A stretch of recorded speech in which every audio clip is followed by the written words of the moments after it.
अस्सलाम वालेकुम। कैसे हैं आप सब? उम्मीद है आप सब ठीक होंगे, खुश होंगे, मज़े में होंगे और अल्हम्दुलिल्लाह हम भी बिल्कुल ठीक हैं, खुश हैं, मज़े में हैं।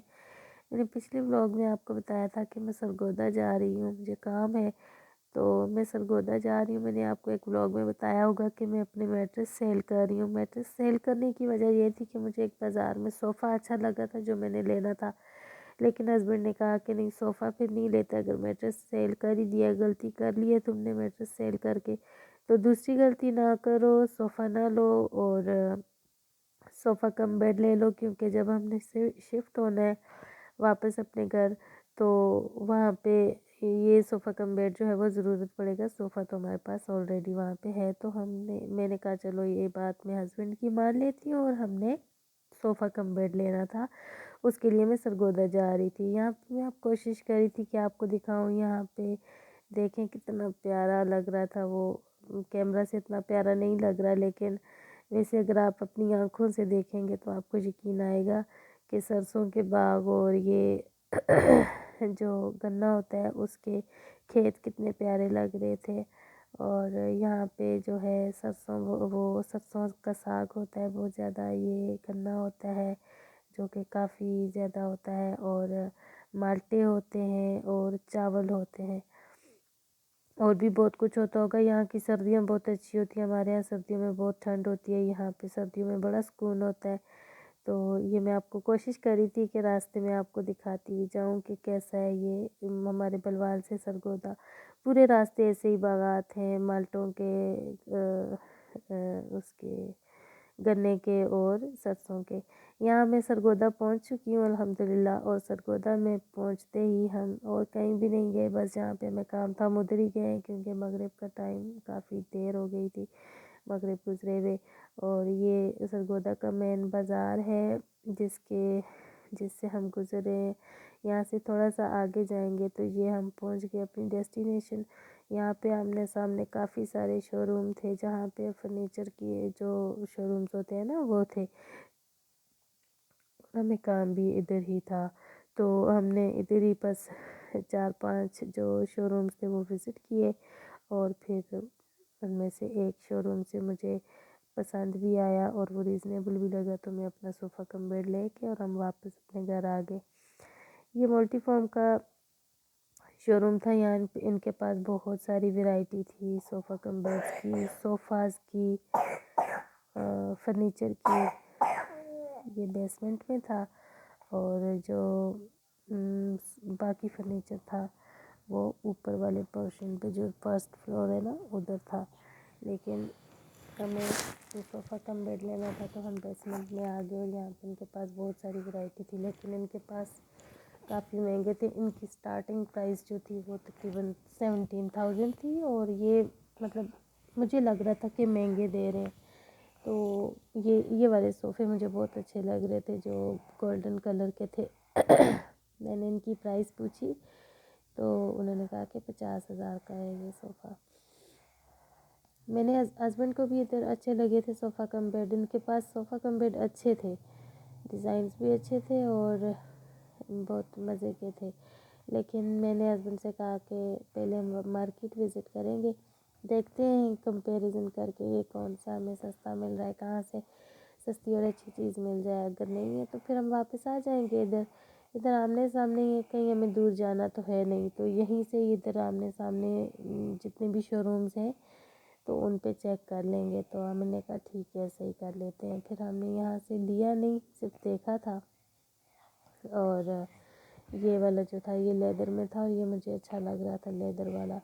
ये जो ब्राउन सा कलर में है, आराम से साफ़ भी हो जाते हैं। और ये जो प्रिंटेड है इसके पीछे जो है वो भी अच्छा लग रहा था मुझे, और ये वाला भी अच्छा लग रहा था। लेकिन ये 25,000 और वो दूसरा जो था वो 20,000 का था। ये वाला जो था ये डबल था, डबल बेड बन जाता है ये खोल के, तो ये था 50,000 का। ये एल शेप सोफ़ा कितना प्यारा है।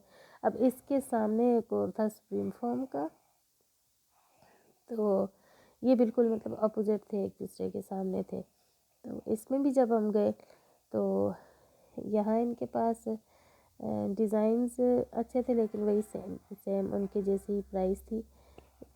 डिज़ाइन उनके जैसे नहीं थे लेकिन प्राइस सेम थी।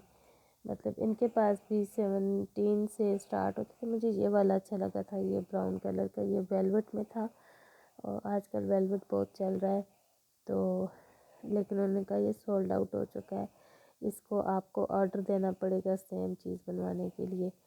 और मैंने चलो बंदा ऑर्डर कर भी लेता है कि चले आप ऑर्डर पे तैयार करवा दें, हमें 20 उनका महीने का टाइम देते हैं लेकिन 20 दिन में आ जाती है चीज़ तैयार होके। लेकिन वही ना कि हमारी बजट से आउट हो रहा था। हमारा बजट था 14,000 और ये बन रहा था तकरीबन आई थिंक 25,000 का दे रहे थे वो।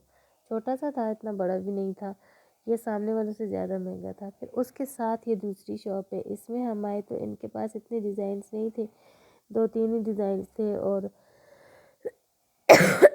इनकी भी वही सेम प्राइसेस थी।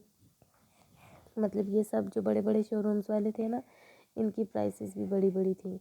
तो और ये वाले फिर इसमें आए तो यहाँ पे ये भाई जो थे ये खुद बना के दे रहे थे। इनको आपने ऑर्डर करना होता था और ये आपको बना के दे देते थे। तो इनसे जब हमने पता किया तो ये जो बिल्कुल पीछे आपको मैरून कलर की स्ट्रिप्स में नज़र आ रहा है वो वाला कह रहे थे 25,000 के, आपको फ़ाइनल 24,000 में दे देंगे। मुझे यहाँ भी महंगा लगा तो हम इसमें आ गए। फाइनली हमें यहाँ से मिला, इनके ऊपर वाले पोर्शन पे हम गए, वहाँ पे हमने देखा यहाँ पे सॉरी मैं वीडियो बनाना भूल गई। इनके पास अच्छे 2-3 ही डिज़ाइन थे लेकिन अच्छे थे और हमारी प्राइस रेंज में भी आ रहे थे। इन्होंने भी 20,000 कहा था लेकिन हमने कहा नहीं, हमने 14,000 देना है। तो फाइनल कर के मैंने थोड़ी सी वो भाई जो शॉप वाले थे, शोरूम वाले मालिक थे जो, उनकी मैंने कहा उनको थोड़ा हम ऊपर आ रहे हैं, थोड़ा आप नीचे आ जाएं। तो फाइनली हमारा ये 16,000 में सोफ़ा कम बेड जो है वो आ गया। यहाँ पे इसको पैक करने की कोशिश कर रहे थे, इसको फिक्स करने की कोशिश कर रहे थे क्योंकि हमारा कैरी डब्बा है वो पीछे से थोड़ा सा निकला हुआ था। तो फिर मैंने ही आइडिया दिया कि इसकी रस्सी जो है ना, इसको रस्सी के साथ बांध के ऊपर से उसको दरवाजे को बंद करके फिक्स कर देते हैं तो कुछ भी नहीं होगा। और यहाँ पे पीछे बेटी को बिठा दिया था क्योंकि मैं पीछे भी नहीं बैठ सकती थी, क्योंकि मैं पीछे बैठती तो मेरे पास यूशा था, यूशा पीछे बैठता और वो आगे जा सकता था तो फिर कोई प्रॉब्लम हो सकती थी। तो मैंने आयश को पीछे बिठा दिया कि आप पीछे बैठो और इस तरफ वज़न आएगा। तो फिर हम आराम आराम से आए थे क्योंकि बहुत जंपी रोड है, तो आराम से आए थे ताकि रस्सी टूटे ना और वो स्लिप ना हो जाए। यहाँ पे खाना खाने के लिए रुके थे क्योंकि बहुत टाइम हो गया था और गैस जो है ना वो फिर चली जाती है। तो हमने खाने में कुछ ज़्यादा नहीं ऑर्डर किया था, सिर्फ मैंने और आमिर ने अपने लिए वाइट कढ़ाई बनवाई थी बोनलेस, और मेरी बेटी जो है आयश, उसको फ्राइड राइस अच्छे लगते हैं तो उसके लिए हमने वो बनवाया था। तो उम्मीद है आपको मेरा आज का ब्लॉग अच्छा लगा होगा। अगर आपको अच्छा लगा तो प्लीज़ लाइक कीजिए, शेयर कीजिए, सब्सक्राइब कीजिए मेरे चैनल को। दोबारा मिलेंगे, अपना बहुत सा ख्याल रखिएगा। अल्लाह हाफिज़।